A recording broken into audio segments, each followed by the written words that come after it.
The 2018 election brought two large issues into focus in Colorado: transportation and energy. This year's election did not provide clarity on future progress in those issues, but certainly set the stage for a potentially exciting 2019. Eric, do you think transportation funding sees movement in the 2019 legislative session or in other ways? Not sure. I'd add one to that list. Even though the education funding initiative didn't come close, Amendment 73, to being successful, let's not forget Democrats are now in charge of all the levers, and this is holy grail to Democrats, and this issue will still be on their agenda. So I think you have to add it to the list.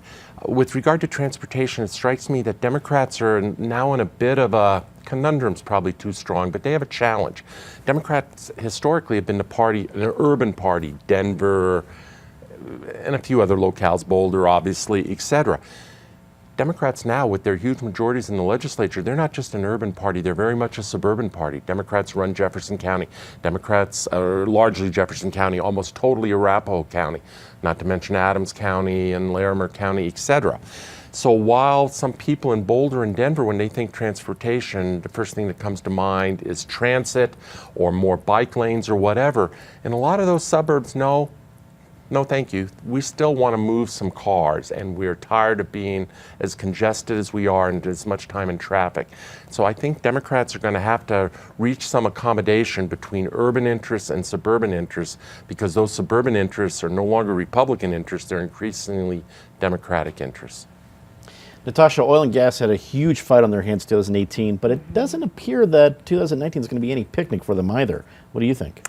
Oh, I think absolutely. And I think that's just the way it is going to be as long as that's an important industry in the Colorado economy. There's going to be conflict between oil and gas interests and growth and how that all fits together. I think both with the sort of energy and oil and gas and the transportation issue as well, the question of clarity, which is where we started this, is key, because I think the legislature is tasked with asking, did voters reject this because they didn't care? Is this sort of the teenager who wants to complain about things but don't want anything fixed? They want to get it off their chest, so we complain about traffic but we don't have any solutions. Is it that, or was it a rejection by the voters to say, no, you need to fix this in a fiscally responsible way under the laws and regulations of the state? And I think that's what the legislature has to figure out. Of all the things on their wish list, including transportation, including energy, including education, and all the other things that we've discussed, which of these are they going to be able to fund, and why do they need to fund it? And I don't think we have a clear answer on that yet. Patty, everyone talks about transportation funding in Colorado, and everyone talked about, or at least throughout 2018, that our roads are in terrible shape, we got to do something about it. But both ballot issues went down handily. Does the legislature take that as a mandate that we've got to do something ourselves, or as a reason to just forget about it because, hey, voters weren't all that crazy about it, so we can relax? Well, you would hope they take a strong look at it and do some kind of variation of the two measures that were up there.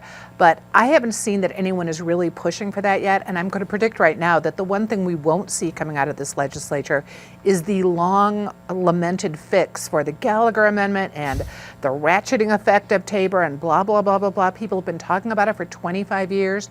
Now you've got all Dems. They could do something. Don't see it happening. The fiscal thicket will remain a fiscal thicket.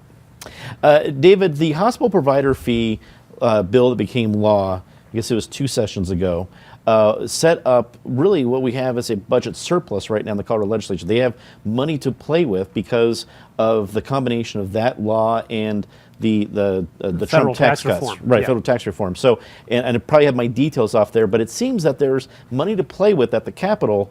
Do you think some of it's going to be spent either dealing with renewable energy or transportation or anything else? No, the money will go primarily into the pockets of the Colorado Education Association, the American Federation of Teachers. It'll be a big boost in education spending. And what remains will, and in the single payer takeover, elimination of healthcare choice, we'll see exactly what it turns out to be. But there will be some money put aside to subsidize that, which, based on the experience of every other state in the history of this country, will be grossly inadequate for the enormous costs it will inflict on the public. But the energy bill, with truth in labeling, will be called a bill to increase Xcel profits at the expense of poor people, and we'll call ourselves green for doing that. And as Patty said, they're not going to do anything on transportation. They view that as a frivolity. If you're like driving your own car, that's an immoral activity. As Faith, then Representative Faith Winter, now Senator-elect, said, we need to be getting people out of their cars. Not necessarily them when they're commuting to the Capitol, but all the little people, they ought to be taking the bus or the light rail on the days that works.